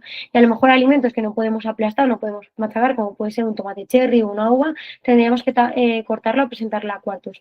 Claro, estos alimentos, al inicio de la alimentación complementaria, nuestro bebé no va a dominar la pinza, es un acto motor que se adquiere a partir de los 9 meses.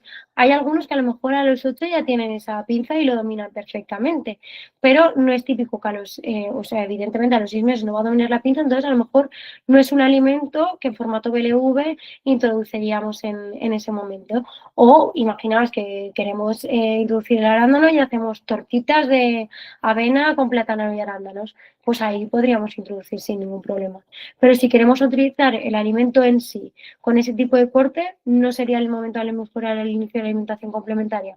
Presentaríamos alimentos redondos más grandes, como puede ser un alberico que por la mitad o a cuartos o entero, un tomate, un melocotón, no sé, ahora no se me ocurre ahora ninguna fruta más, pero tipo redondos que lo podemos partir o enteros o en cuartos o por la mitad. Y luego para la consistencia siempre debemos realizar el test de prensado, ¿vale? Con nuestros dedos. ¿Esto qué quiere decir? Yo aquí os adjunto esta tabla que está muy pequeñita, pero es en la tabla en la que yo trabajo en cuanto a aumento de consistencia cuando trato a bebés con dificultad en la alimentación. Entonces, nos encontramos en una consistencia que es el nivel 5, que es el naranjita, que es la picada y húmeda. ¿Eso qué quiere decir? Que nosotros cada vez que vayamos a ofrecerle un alimento a nuestro bebé tenemos que comprobar con los deditos que lo podemos chafar sin hacer mucha fuerza de presión, ¿vale? Que sea súper fácil, sin que nuestro dedo se llegue a poner como blanco, blanco, blanco, blanco, blanco de la presión, ¿sí? Que no, que sea súper rápido, ¿vale? Para poder aplastarlo. Entonces, ese test del prensado para mí es muy importante, porque incluso hay veces que en triturados me he encontrado como trozos duros porque no estaba acabado de cocer todo lo que necesitaría. Vale, aquí os adjunto pues un poco cómo sería el paso a lo largo de la evolución de la edad del bebé y vemos un poco el tipo de corte. Pues, por ejemplo, una tortilla, pues aquí veis ese finger food, ¿vale? Que lo tenemos en este formato o esa media luna así planita para que el bebé pueda coger y pueda llevarse a la boca. A los 9 meses que ya dominan la pinza, pues podíamos cortar a trocitos y a los 12 meses pues ya introduciríamos el cubierto. El albaricoque, por ejemplo, aquí está por la mitad y lo podríamos presentar aquí y aquí serían como cortes más finos o a trocitos a partir de los 9-12 meses. Y a los 24 meses ya podríamos ofrecer enteros, ¿vale? Para que hicieran incisión y cortar. ¿Podemos ofrecer el albaricoque entero a los 6 meses? Sí, si está maduro sin ningún problema, lo podríais ofrecer. ¿Qué pasa? Que lo que os he dicho, pues pesan mucho y hay veces que no pueden con toda la pieza entera porque no tienen a lo mejor tanta fuerza. Hay algunos que sí, pero normalmente no. El trozo de pollo introduciríamos en finger food y iríamos pues eso, a los 9 meses al desmigado. ¿Podemos introducir en otro formato el pollo? Claro, o sea, podríamos introducir, pero al igual que el huevo o el albaricoque, podríamos introducirlo en alguna preparación de BLV, como pueden ser hamburguesitas de pollo con patata y cebolla, por ejemplo. ¿Vale? Una hamburguesita siempre va a tener los formatos, hay algunas vegetales, pero normalmente el formato de hamburguesa siempre viene algo de proteína, pescado, carne o huevo, alguna harina, algún tubérculo o alguna legumbre para darle homogeneidad o consistencia, harina de avena, harina de trigo, harina de centeno, o patata o boniato o zanahoria o alguna legumbre, por ejemplo, garbanzo, lentejas, más o menos por ahí. O es como una fusión y verduras siempre, ¿vale? Podemos encontrar formatos vegetales sin ningún problema.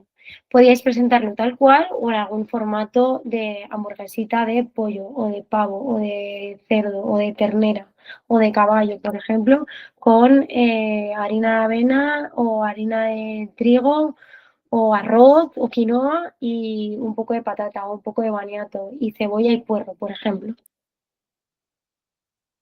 Eh, el desmigado ya lo podéis, bueno, el desmigado lo cogerían ellos y los trocitos podéis ponerlos así o incluso con el tenedor podíamos empezar a instrumentalizar. Y aquí tenéis el tomate que está en el cuarto, ¿vale? O el formato media luna que os he explicado, el cuarto de luna. Y aquí a los 9 o 12 meses ya os explico el formato del tomate cherry pequeño, que son en cuartos, que ya es un formato seguro para que lleven a boca. Y a los enteros la última revisión ya cambió y es a los 5 años, al igual que los frutos secos y la uva, porque son alimentos de riesgo de atragantamiento. Aquí tenemos el aguacate. Hay algunos alimentos que les podemos dejar la piel para que no resbalen tanto. Hay otros pues no tenemos esa posibilidad. Y aquí tenemos un trozo de calabacín, que es como muy claro ese formato, ¿cómo se dice? Ese formato de finger food. Y en el aguacate aquí también veis ya la cuchara, instrumentalizar, ¿vale? La cuchara es más, les cuesta un poco más porque tienen que hacer ese movimiento de recogida y ese movimiento de muñeca. El tenedor es como más pincho y llevo, no hay ese giro de muñeca.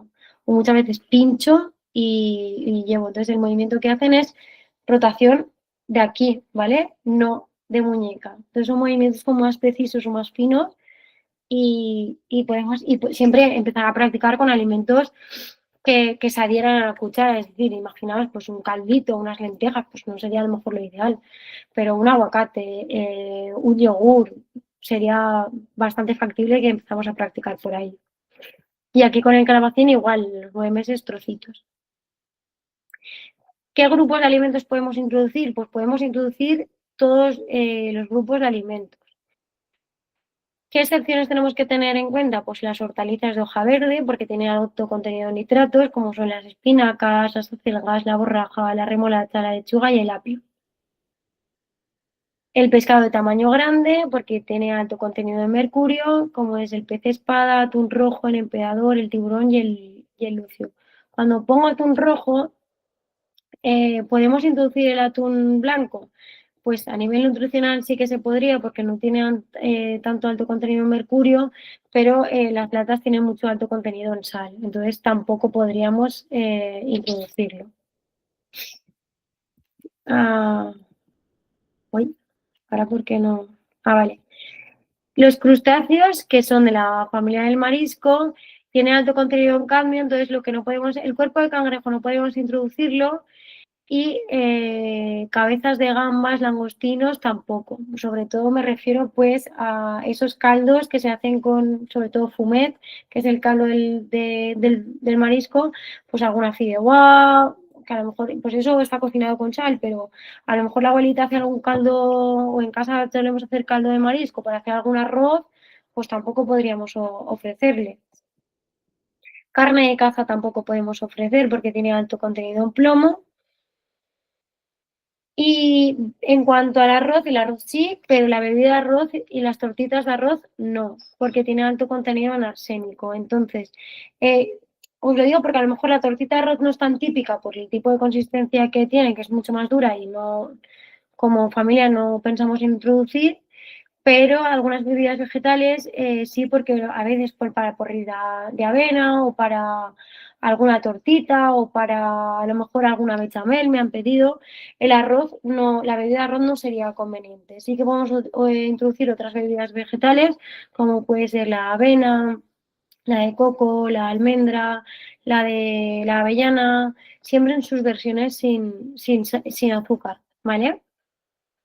Luego los lácteos, recordamos que hasta los 12 meses, en el caso, y eso será pediatría quien hará la introducción al lácteo a partir de los 12 meses, pero que sea pues, con la leche, pero a partir de los 9-10 meses sí que vamos a empezar a introducir pequeñas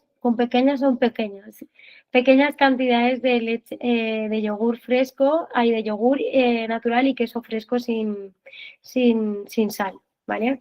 Entonces, a mí sí que me gusta que durante esa ventana inmunológica de esos primeros meses de vida sí que se haga introducción y que se haga un ligero mantenimiento. Si somos una familia que no somos consumidores de lácteos y que tampoco queremos ofrecerle mucho al bebé, pues si sigue con su lactancia materna no hay ningún problema. Pero sí que se haga la introducción para ver la reacción del lácteo, ¿vale? Porque es un alimento potencialmente alergénico. Pero con pequeñas cantidades, pues eso, pues 2 deditos de yogur o 3 deditos, pero no vale el yogur entero de un inicio. Que es un alimento que es como muy factible, se lo comen bastante rápido y es como, bueno, pues todo el yogur entero. Alimentos con riesgo de atragantamiento. Pues los frutos secos enteros no podríamos, pero sí que podemos picarlos o molerlos. Incluso hay harina de almendra, que está en la zona de repostería de los supermercados, o cacahuete en polvo también podemos introducir sin ningún problema. Alimentos pegajosos como pueden ser los dátiles, por ejemplo, o la miel. Podríamos introducirlo, por ejemplo, los dátiles en alguna preparación de alguna tortita, porque hacemos como el mix para luego hacer la tortita, pero entero no podríamos ofrecerlo.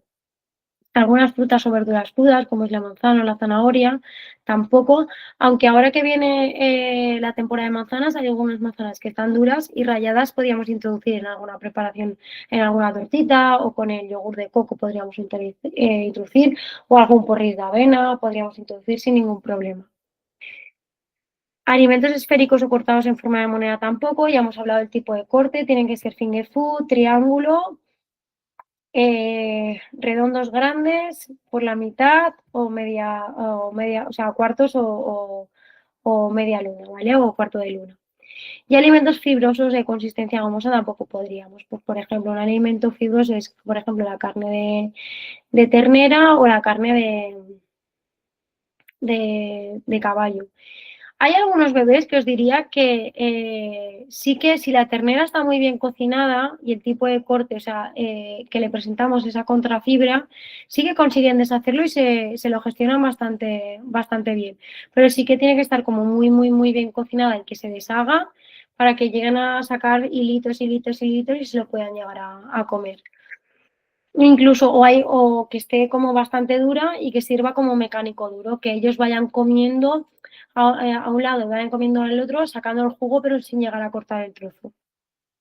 Y de consistencia gomosa, pues sería como la sepia o el calamar, que a nivel nutricional podemos introducir, pero por consistencia no. Entonces tendríamos que hacer como una preparación, pues hamburguesita de sepia con manzana y quinoa, por ejemplo. Alimentos que debemos evitar, pues la sal. Aquí sí que digo, porque muchas veces me pregunta la familia, oye, pues fuimos el otro día a comer a casa de los abuelitos y hicimos paella. ¿Puedo comer paella? Pues puntualmente podéis ofrecerle aunque lleve sal. Lo que pasa es que a nivel de renal, ellos altas cantidades de sodio no pueden digerir. Entonces, o no pueden hacer el trabajo a nivel renal para eliminar todo ese sodio o sintetizarlo. Entonces, no sería conveniente ofrecerle de manera, o sea, frecuente, pero esporádicamente, si algún día le queréis ofrecer algo, no pasa nada. Pero de manera habitual, no, o sea, no podríamos. Azúcar. Tampoco podríamos introducir, miel tampoco, algas tampoco, alimentos crudos como puede ser el sushi tampoco, o los carpaccios tampoco podríamos introducirlos. Alcohol no, aunque esté cocinado. Infusiones tampoco. Excitantes como el café tampoco podríamos. Y ultraprocesados como son, por ejemplo, el jamón dulce, aunque sea un alimento que es de muy fácil, que tenemos como muy instaurado en nuestras dietas, no sería conveniente, ¿vale? Un alimento natural es un alimento que vamos, compramos y consumimos de la misma manera, cocinado, pero sin que sufra ningún proceso. ¿Vale? Un alimento procesado es, por ejemplo, un alimento natural sería pues un pimiento o un trozo de carne que voy a la carnicería, una pechuga, la cortan y la cocino, o un pimiento que lo salteo. Un alimento procesado sería, por ejemplo, un queso o un jamón ibérico que lo que lleva es, sufre la leche para el queso o el jamón para el jamón ibérico, lo que hacen es sufrir un proceso de fermentación o de pasteurización o de maduración, y un alimento ultraprocesado es que ha sufrido un cambio y aparte lleva aditivos, puestos como es el jamón dulce, porque ha sufrido un proceso y lleva aditivos. El calendario orientativo de incorporación a la alimentación, pues lo sabréis, bueno, es lo que os he comentado, ¿no? Desde los 0 meses es la lactancia materna. La Organización Mundial de la Salud sí que recomienda mínimo hasta los 2 años. Y las fórmulas adaptadas igual, desde los 0 hasta los 12 meses, y a los 12 meses ya pediatría hace la transición a la leche de vaca entero. Todo el resto de alimentos se introduce a partir de los 6 meses, y los únicos que hacemos algunas excepciones en la leche entera, que la introduciríamos a partir de los 12 meses, como os he comentado, y a partir de los 10 podemos introducir esas pequeñas cantidades de queso fresco sin sal o de yogur natural. Los sólidos con riesgo de atragantamiento por encima de los 3 años, incluso de los 5, hablan. Y alimentos superfluos como son azúcares, miel, cacao, bollería, galletas, embutidos, alimentos ultraprocesados, cuanto más tarde los introduzcamos mejor. Y siempre, siempre a partir de los 12 meses. Como os he comentado y os he comentado antes, la leche seguirá siendo su alimento principal, ya sea lactancia materna o lactancia artificial. Eso es como que lo tenéis que ahí grabar a fuego. No podemos sustituir una toma de alimento por una toma de leche.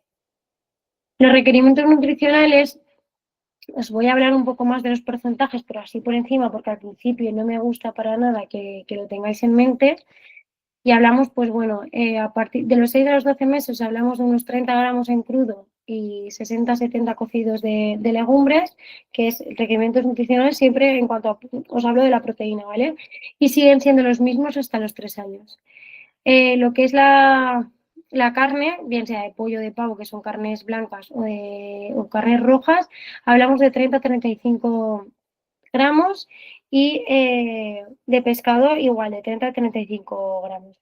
Los huevos, una unidad pequeña es lo que se recomienda, pero hay como algo de controversia. Hay algunos que sí que dicen que podemos introducir todo el huevo que queramos, hay otros que máximo 3, hay otro que 1. Entonces la carne roja y blanca sí que se recomienda de 2-3 veces por semana, con los gramos que os he comentado. El pescado, lo mismo, 2-3 veces por semana, con los gramos que os he comentado. A partir del año sí que aumentan los porcentajes hasta los 3, que son unos 40-50 gramos diarios, y en el pescado lo mismo, ¿vale? Aumenta hasta unos 60-70 gramos diarios. El huevo, pues aquí, por ejemplo, las recomendaciones son de 2-3 veces por semana, pero no existe ni un mínimo ni un máximo estipulado que podríamos ofrecer todos los días. Sí que es verdad que al inicio de la alimentación complementaria raramente llegan a comerse un huevo entero los nenes, ¿vale? Al día. Y las legumbres, lo que os he comentado, pues eso, 30 gramos en crudo o 60-70 cocinadas y son las mismas hasta los 3 años. Tampoco quiero que esto se quede ahí como muy grabado porque nosotros mismos no pesamos la cantidad que estamos consumiendo de alimento. Entonces, tampoco veo la necesidad de pesarlo en un bebé, a no ser que tengamos alguna condición especial a nivel nutricional. Pero que ahí ya tiraríamos de recurso pues, de pediatría o a nivel de nutricionista pediátrico, lo que fuera necesario. Y lo que os he comentado, antes hablamos del hierro hemo y del hierro no hemo, aquí os lo he juntado todo, pero para que veáis un poco, cada 100 gramos de alimento, cuántos miligramos de hierro nos encontramos. Los he mezclado todos, hemo y no hemo. Sí que tenéis que tener en cuenta que el hemo es de mucho más fácil absorción y que el no hemo no tiene tanta fácil absorción. Encontramos berberechos, el sésamo, que lo podemos introducir con la pasta de sésamo, que es el tahini, o incluso con las semillas de sésamo. La soja, el pistacho, las lentejas, la carne de caballo, las alubias o los garbanzos. Si veis, por ejemplo, los berberechos tienen mogollón que son 24 miligramos, pero el sésamo tiene como 10,2 miligramos de hierro. El mejillo, la harina de trigo integral, la carne de ternera, las gambas, la carne de pollo y el pescado, ¿vale? Entonces, para que veáis así como un popurrí de alimentos que tienen así gran cantidad de hierro. Y aquí os pongo un ejemplo de lo que es que sería un menú de 9 meses, ¿vale? Pero yo soy muy partidaria de lo que comemos con el bebé. Por ejemplo, yo hoy, por ejemplo, he comido arroz con aguacate y tomate, pues igual me hubiera sido mucho más fácil, más difícil presentarlo porque el arroz o lo precargo yo con una cuchara y se lo doy, o precargo, o precargo una precuchara de aprendizaje para cargarle y que se lo lleve, o hago una hamburguesita. A lo mejor tendría que haber hecho la hamburguesita, pero le hubiera ofrecido tal cual lo que he comido y de postre he comido un mango, pues un corte de mango.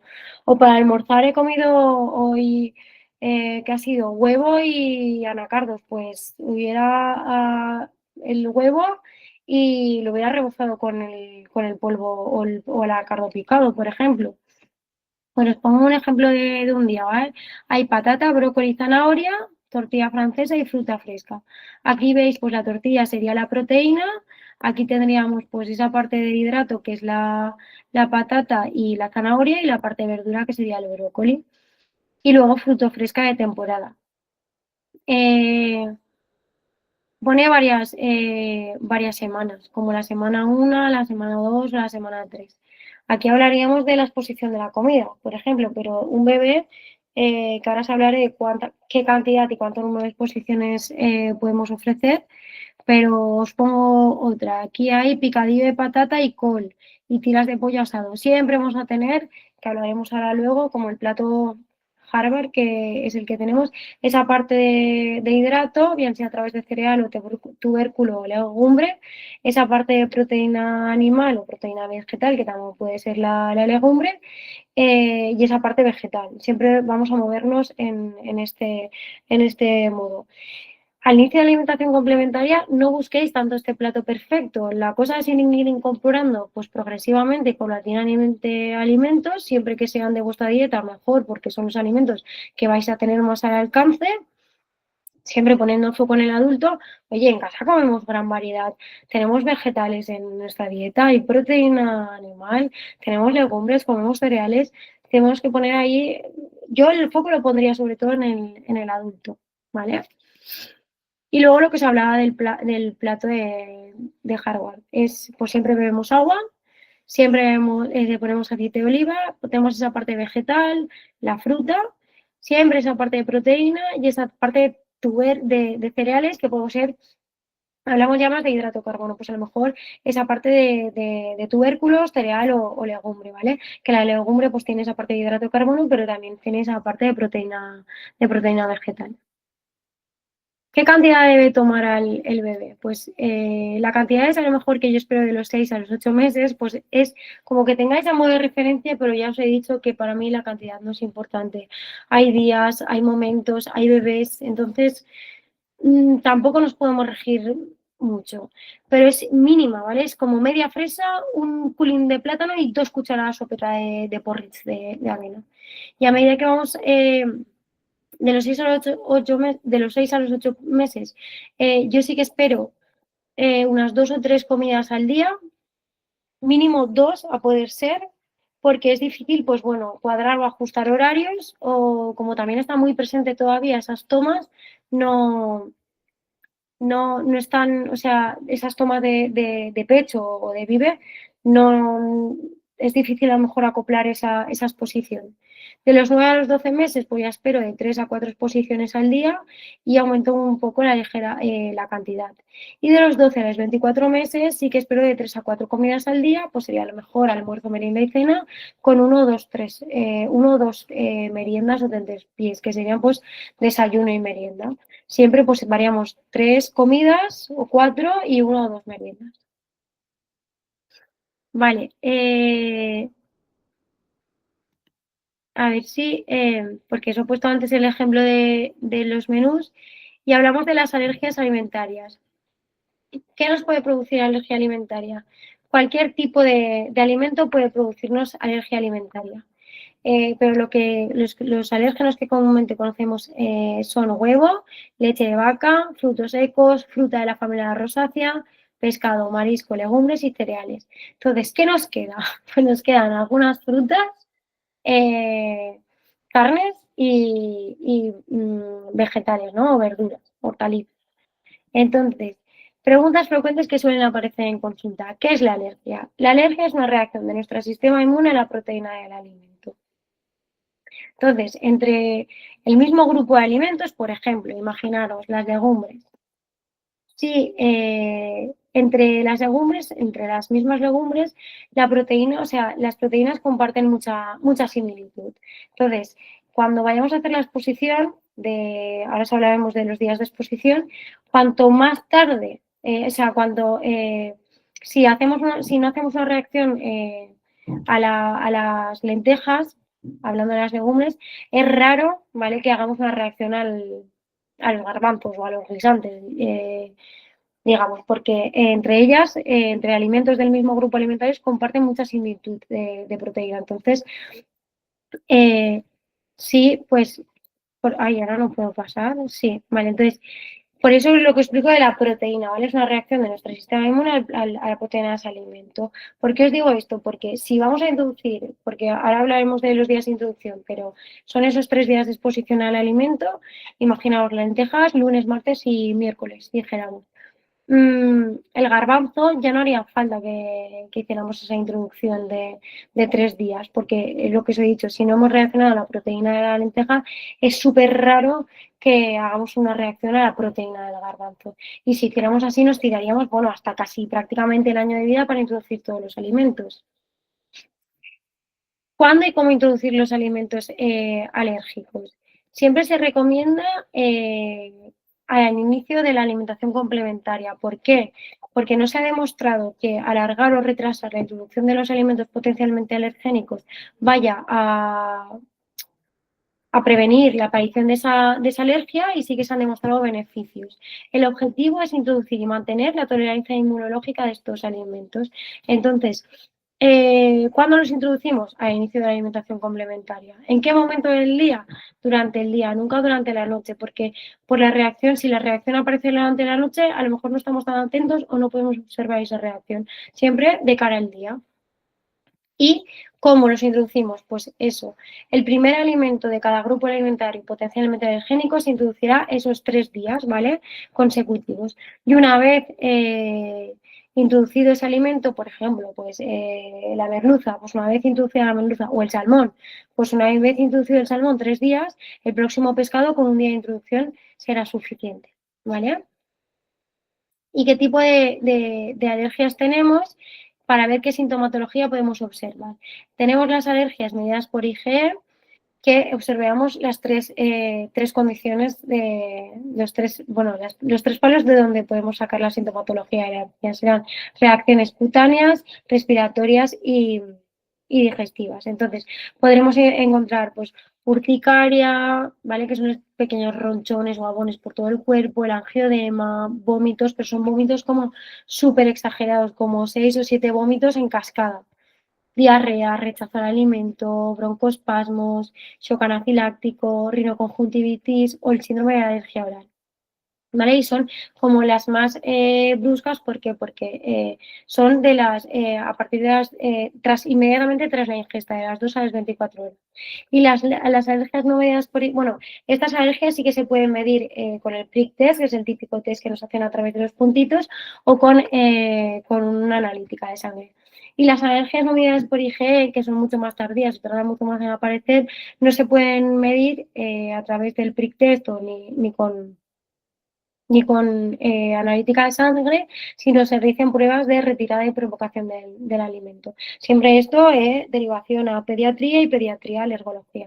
Y encontraremos sobre todo sintomatología digestiva que tarda más en aparecer, como son heces con sangre, estreñimientos bruscos, pérdidas de peso o estancamientos, ponderales, vómitos repetidos, diarreas, abdomen hinchado, dolor abdominal. Entonces esto sí que lo tenemos que entender. La señal de la alergia, los síntomas alérgicos son síntomas llamativos para que los papás son escandalosos para que nos demos cuenta de que nuestro sistema inmune no está reaccionando bien a ese alimento. Entonces, os vais a dar cuenta, o sea, no son sintomatologías que pasen como desapercibidas, son bastante evidentes. Y el atragantamiento, que es lo que hablamos antes. Un atragantamiento es una obstrucción total o parcial de esa vía respiratoria. Entonces, tenemos que identificar qué es un atragantamiento. Cuando hay una arcada o hay tos, no es un atragantamiento, no se ha atragantado, o sea, no hay una obstrucción total de la vía respiratoria. Entonces, mantenemos, si hay tos o arcada, mantenemos calma, dejamos en trona y dejamos que gestione solo. Si hay tos efectiva, mantenemos la calma y dejamos que siga tosiendo o animamos a toser al bebé. Si la tos ya no es efectiva y hay una parada en la que el bebé se pone ya más azulito, va perdiendo el tono muscular o se nos va quedando en la trona, sí que tendríamos que ya en ese momento llamar 112, iniciar las maniobras de desobstrucción y pues que son los 5 golpes intraescapulares y en el esternón y vamos girando a ver si vemos el alimento y podemos sacarlo a través del gancho, pero el gancho tiene que ser de arriba hacia abajo, nunca de fuera hacia adentro porque podemos introducir el alimento en vía respiratoria, ¿vale? Si el niño está inconsciente, llamaríamos a 112 y en vez de las maniobras de desobstrucción iniciaríamos las maniobras de RCP, ¿vale? Entonces, súper importante, siempre os recomiendo cursos de primeros auxilios y RCP. Ya no por la alimentación, porque yo creo que en todos los años que yo he trabajado con alimentación, incluso con niños con dificultad, nunca me he encontrado con esta tesitura, pero porque suelen salir ellos solos, porque al final se me ha escapado un poco, hay un poco de arcada, hay un poco de tos, tal, incluso después de la tos algo de vómito, pero ya más allá de la alimentación, creo que es importante que todas las familias tengamos esa formación y ese bagaje para poder actuar en el momento preciso. Y nada, esto es ya como todo. Yo aquí os dejo mi contacto, soy Rosa Lengua García, Lengua de Logopeda en Instagram o rosalenguagarcia@gmail.com por si tenéis algunas dudas, si queréis comentarme algo de la formación o sea, el curso que hemos hecho hoy de la charla, sin ningún problema contesto las dudas lo más rápido que pueda y estoy accesible a todos. Muchísimas gracias, Rosa, porque hemos aprendido muchísimo esta tarde. Menos mal que se queda todo aquí en el canal y podemos disfrutarlo y verlo con calma, porque la verdad es que se nota la pasión que tienes por este tema y nos encanta que nos ilustres así. Muchas gracias y bueno, pues y yo súper agradecida que siempre penséis en mí y espero que, pues bueno, que haya servido de ayuda, que haya resuelto dudas y si no, que me escriban.